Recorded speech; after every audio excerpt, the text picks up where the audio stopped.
Hey guys, so ooh, this lighting is terrible. Got me looking horrible.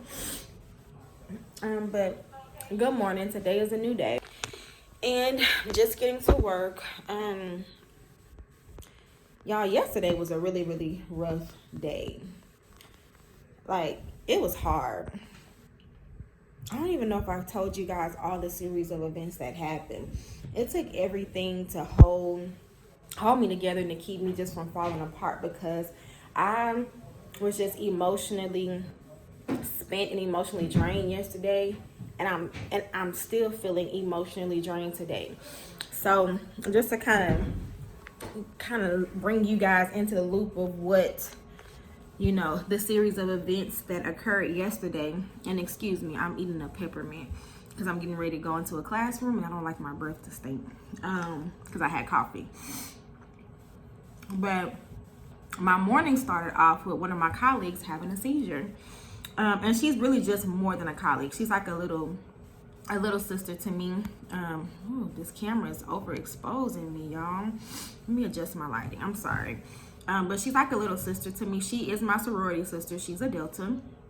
And she works with us, my husband and I. She works with my husband and I with our kids after school with our mentorship program. So we spend a lot of time together. She's the college advisor here at the school that I work at, and she has a history of seizures, and she had a seizure yesterday morning. And the kids that are in our organization, we had two of our students who were there, and they panicked. They jumped into action so quickly, to come to her aid and to make sure that she was okay. The ambulance came. They ran down the hallway. They came and got me. I ran down the hallway to get the nurse, to get a wheelchair, to get her and to just make sure that she was okay. If you don't know, I do have medical training. I worked in the hospital in the medical field for years before coming to education. So I have extensive medical training. So I knew what to do in the case of her seizure, but it was just really chaotic. And so, golly, why is y'all, I'm sorry, this lighting is like piss poor. But yeah, so I just sprang into action and did what I knew to do, but it was just a very stressful situation, and because I care about her, and so I was just worried about her health and her safety. And then my kids were just panicking. So then I had to comfort them because they were all scared. They were trying to leave their classes. They wanted to come out and see, what was going on with her. So not only was I, rushing to the aid of her, but I was also trying to comfort and appease the students and just, let them know that everything was under control. Just a natural instinct. They love her. They care about her. So they wanted to know what was going on. They wanted to be where she was to make sure that she was okay. And so I just had to kind of keep everybody, calm and keep things under control. So that was that. That was stressful.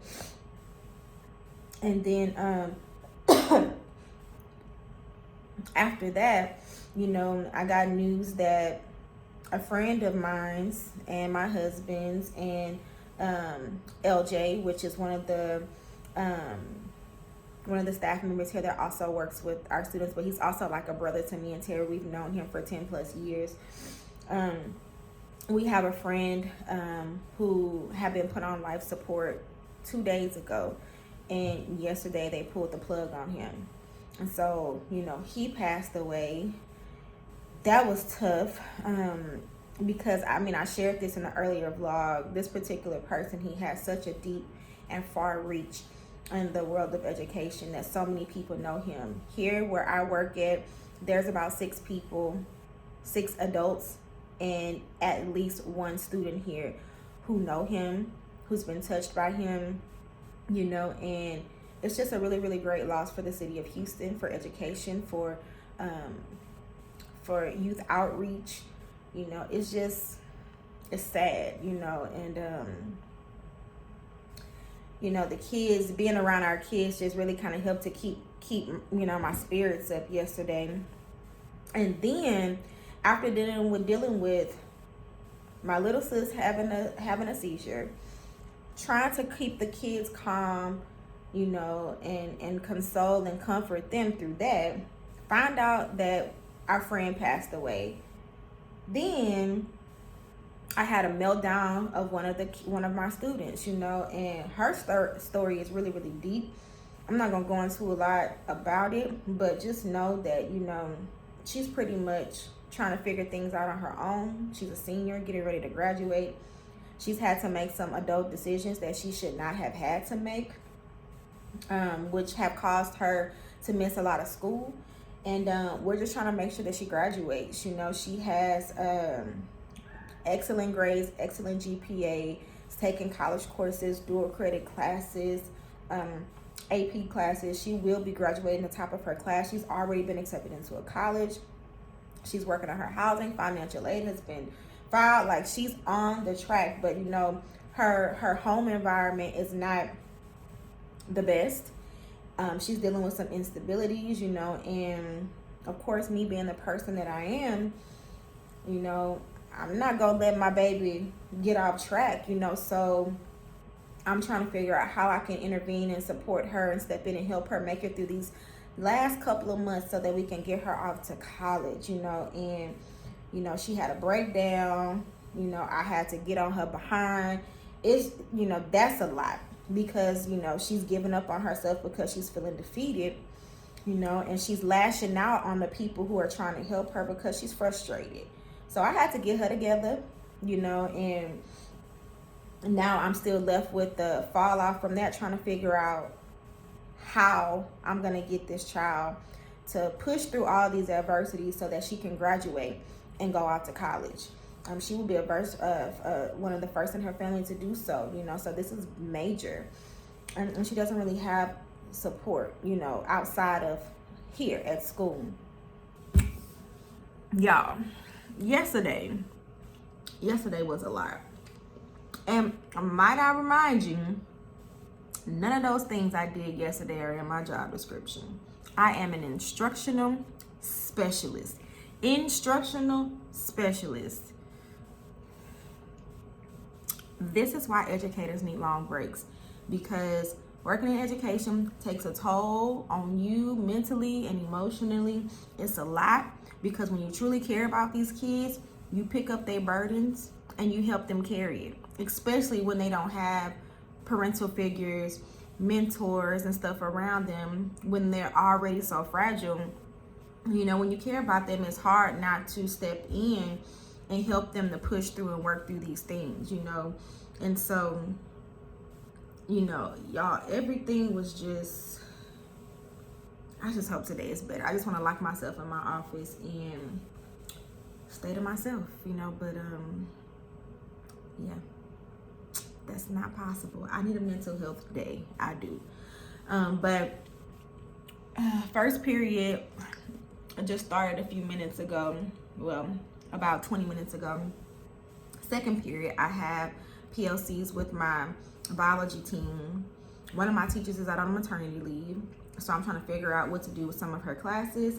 One of my teachers is out due to some medical things today, so I need to make sure his classes are covered. I hate that part of my job. And I'm about to go do an observation on a class. It's an ESL class. I just want to see if the teacher is implementing some of the coaching strategies that I gave her to better serve these students. And I'm going to prepare for our PLC. So let me go ahead and make my way to this classroom, and I'll check in with y'all in a little bit. Y'all, today has been literally, it feels like a continuation of yesterday. It's been crazy. I just got back to my office. It's, what is it, 2:30? I've been in conferences with parents and students, resolving conflict, dealing with student meltdowns. I've had to refer 2 students to social services for therapy, a parent and a mother, y'all. And let's not remind you again, I am an instructional specialist.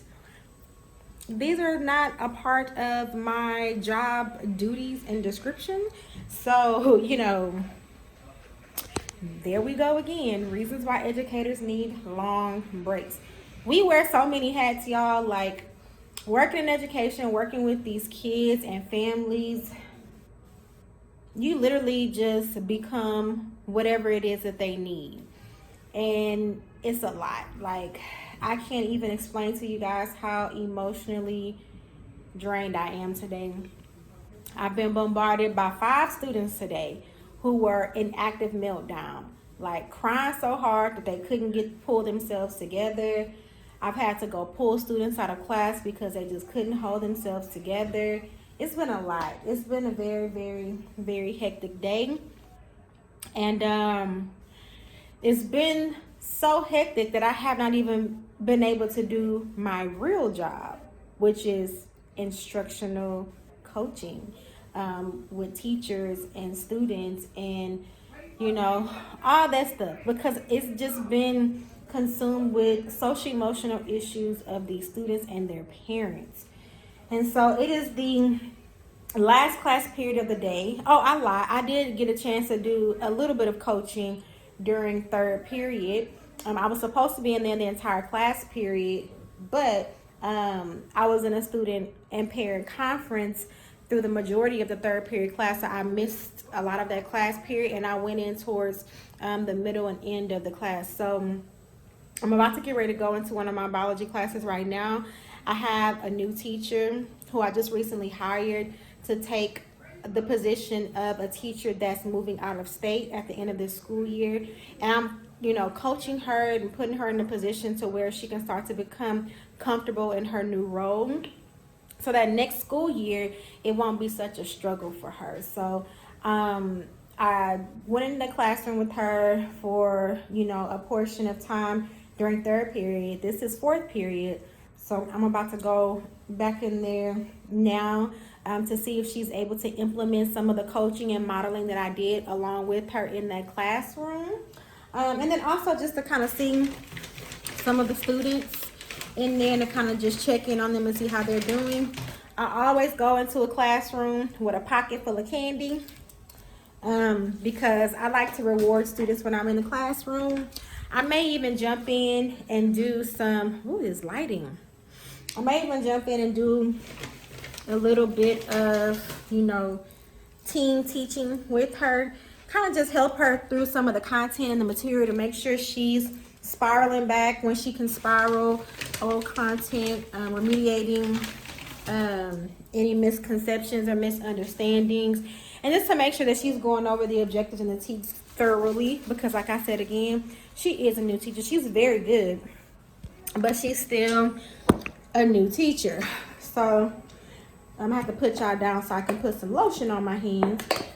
So when I go in there, I'll try my best to record some of what happens in there. Again, it's students in there. Who's coming in here? What's up, Paul? What's wrong? My head is on 80,000. Oh, I'm sorry. I'm getting ready to leave my office and go into a classroom to do some coaching. You want to come coach with me? No. Whose class you in right now? Aviation. Oh, funners. How's that class going? Fine. Where your pass at? Don't you walk around this hallway and get in trouble? You know where I'm I'm sorry you don't feel good. I don't have anything, but if I did, I couldn't give it to you, though. at. Sure. I can get in trouble. Give you some ibuprofen, and then you have an allergic reaction. I'm not allergic to medicine. You never know. I'm allergic to anything. You're not allergic to anything. Alright. Look at my favorite student. Oh, Lord. These kids, I tell y'all to.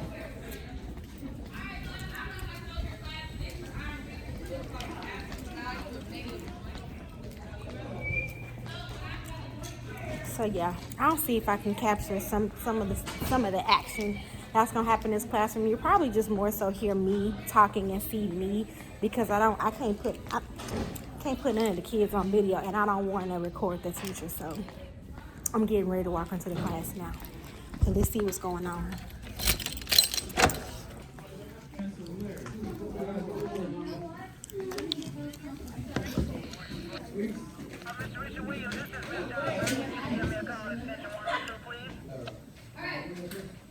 Now guys, check your notes. Hold on, I'll wait. I'll wait till everyone takes a seat. It seems like there's a lot of shuffling and a lot of moving around. And I need your undivided attention. Husky and a pit bull. Now, what are these? What are we naming here? Breeds of dog. Good job.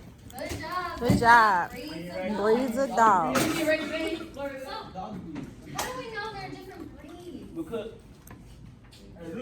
Christopher. they don't look the same. What? So how can you tell? By size. By size, that's one way. Well, Right. I don't hear anything. I don't hear your hand. Right, I have a question. Everybody, I have a question. So all of you guys are saying because they look alike, because they look the same, they look different. Give me a biology vocabulary word that describes what something looks like. What you got? What's your name? A biology vocabulary word. Think about genetics. Nope. Don't blur it out. Don't blur it out. Hold on. Shh. What you got for me? Behavior. Listen to what I asked you. You guys are describing what an organism looks like. Give me a biology vocabulary word that explains what a physical appearance of something is. Homo something. You close. What you got? Homologous. Hold on. You close. What you got? I can't hear you, baby. Come on. Everybody else is taking chances and guesses. You can too. It's okay. Go ahead. Come on, tell me. What you think it is? He said homologous. He was very close. He's warm. Well, not warm enough. Hold on. What you say, baby? You're close. What is the biology vocabulary word that explains what something looks like, that you would use? What? I think it's hominid. No. Y'all thinking too far. Look, you got a notebook right there. You just learned this. You just learned this 2 lessons ago. The biology. You're warm. You're very warm. Look at you looking at your vocabulary words. You warm. Nah, not homologous. Huh? No. You learned this vocabulary word when you learned about genetics. Nope. Those are genotypes. Those are genotypes. Very close. You're close? You're close. So what you're telling me, homologous, homozygous, that's talking about a genotype, what the genes are. Can I see your genes? Can I look at you in your DNA and see your genes? No. Okay, so I can't see your genotype. So if it's not a genotype, then what's the other one? Phenotype. There you go. That tells you about the physical traits and characteristics. Let me see how you doing over here. What species is it? So what species is the panda bear? Where do you find the species? How do you figure out what species the panda bear is? Okay. So what part of the scientific name is it? Is this the genus or species? This right here? That's a species? Let's look at your notes again. The scientific name, the first part of the scientific name is made of what? Genus, and the second part is made of what? There you go. So if we look over here, tell me, is this the panda bear scientific name? Yes. All right. So then tell me again, what is the species name of this panda bear? Point it to me. Show me. I want to make sure you know. There you go. Just take your time. You know this and look at your notes. Use them as a resource. Good job. Jordan, did you need to go to the bathroom? Okay. Cameron, you need to go special. Let me see the rest of your answers. After So, Larion? what genus? So, what's the panda bear's genus? There you go. After Cameron is after. Alright, guys. Excellent job. Take a look. All right, let me see the top. Look at the pictures to the right. What kingdom? Okay, so look. Use this table right here. Can you see the panda bear in the table? You know what a panda bear look like, right? Okay, so find on here where the kingdom is and tell me what kingdom the panda bear is in. And can you see it? It's kind of tiny. I've seen it on this page. I just making sure it looks good on this page. Can you see it? So show me kingdom. Where's the kingdom section at the top? Very good. So what kingdom is this? Animalia. Good job. Animalia, which is just a fancy scientific way to say animal kingdom. Look at you. Alright, so we're gonna get you last week. Good job, Alan. Okay, let me see your paper. Okay, right here. Well, it's asking you, how do you know that they're more closely related? This answer is right, but it can be better. You put, how did you know? And you put that they have similar names. What part of their names is similar? Genus. The genus. Good job. Look at you. You good at this. You raise your hand if you're still working on your activity. Good job, Alan. I'm so proud of you, and you was about to get ready to give up back there. Aren't you glad you didn't give up? I'm glad you didn't give up too. You actually are very good at this. Proud of you. This is 100 right here, kid. Good job. Give me 5.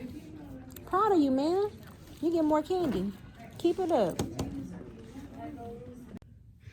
Hey y'all, as y'all can see, I have made it home. It's been a crazy day, but I hope you guys have enjoyed hanging out with me, going into the classroom with me. I apologize about those camera angles. I know they were probably really awkward, but you could hear me, right? And kind of gave you an idea of kind of what I do when I go into classrooms, when I interact with the students. But yeah, I'm about to take off these lashes. These are my lashes in the style Lena, by the way, just in case you were wondering. Very pretty, and I'll have links to my online beauty boutique in the description box below, just in case you want to get you some Lena lashes, honey. Very natural and pretty, right? But yeah, what was I saying? I got distracted by my eyelashes. I'm gonna take a shower, take these lashes off, eat some dinner, and edit. Oh, excuse me. Edit a vlog, and I need to make some lip gloss. I need to make some more lip gloss so I can restock, because I have my pop-up shop that I'm doing this weekend. If you want to know more about my beauty boutique behind the scenes and everything, go and follow or subscribe to my online. Y'all, I'm so tired I can't even talk right. Go subscribe to my beauty channel. It's I Am Princess. I will put a link to my beauty channel in the description box below as well. And yeah, I think this vlog is very long. If you have watched this entire vlog, you are the real MVP. But yeah, let me go ahead and not hold you guys any longer. I'll see you guys in my next vlog. Until then, y'all be very blessed. Deuces.